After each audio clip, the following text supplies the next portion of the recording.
निर्वाचन 2082 साल फागुन 21 गते अब आउँदै गरेको निर्वाचन र त्यस निर्वाचनमा 165वटा निर्वाचन क्षेत्रहरू अनि सबै निर्वाचन क्षेत्रहरूमध्ये सबैभन्दा मुख्य चर्चामा आएको क्षेत्र हो झापा क्षेत्र नम्बर 5, जहाँ सहर र गाउँ दुवै कुराको मिश्रण देख्न सकिन्छ। अनि यहाँको मुख्य पेसा भनेको व्यापार व्यवसाय र कृषि नै रहेको छ। अनि यही क्षेत्र आउँदै गरेको निर्वाचनको लागि एकदमै महत्त्वपूर्ण र चर्चाको विषय पनि बनिरहेको छ। किनभने आउँदै गरेको निर्वाचनमा दुई यस्ता नेताहरूको प्रतिस्पर्धा हुँदैछ कि जसले एक तरिकाले दुईवटा पुस्ता र अवस्थाबीच प्रतिस्पर्धा हुन लागे जस्तो देखाउँछ।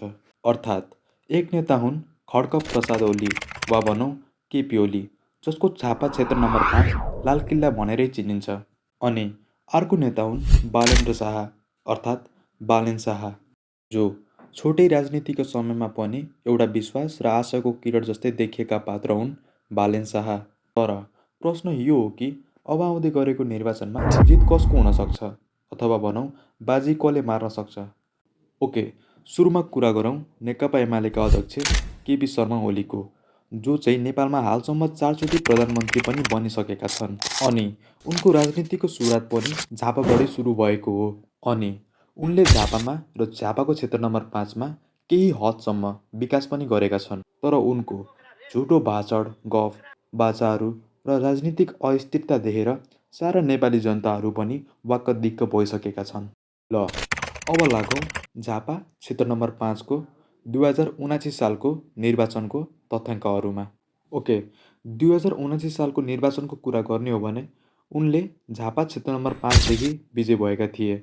उनको कुल मत 52,319 आएको थियो। अनि त्यही साल उनको प्रतिद्वन्दी अथवा दोस्रो स्थानमा रहेका नेपाली कङ्ग्रेसको नेताको भने कुल मत 23,743 रहेको थियो।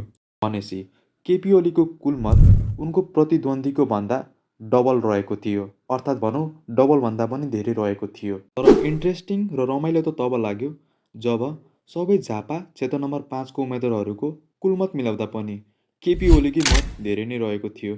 तर त्यो साल नेकपा एमालेका अध्यक्ष केपी ओलीको विभिन्न पार्टीसँग गठबन्धन गरेर चुनाव लडेको कारणले पनि त्यस्तो हुन सक्छ।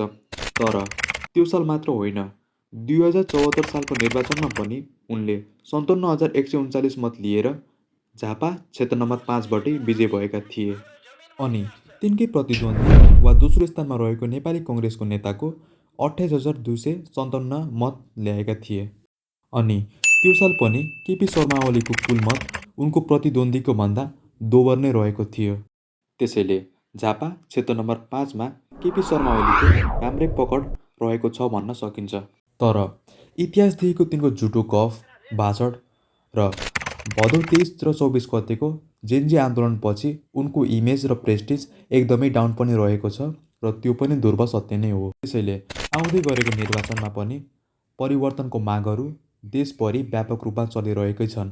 अनि अर्को रहेको छन् हालसालै राजनीतिको क्षेत्रमा उदाएको नेता बालेन शाह, जसले झापा क्षेत्र नम्बर 5बाटै केपी ओलीको प्रतिस्पर्धीको रूपमा राष्ट्रिय स्वतन्त्र पार्टीबाट उम्मेदवारी दिएका छन्, जसले गर्दा झापा क्षेत्र नम्बर 5 अहिलेको निर्वाचनको लागि एकदमै ध्यान केन्द्रितको विषय बनेको छ।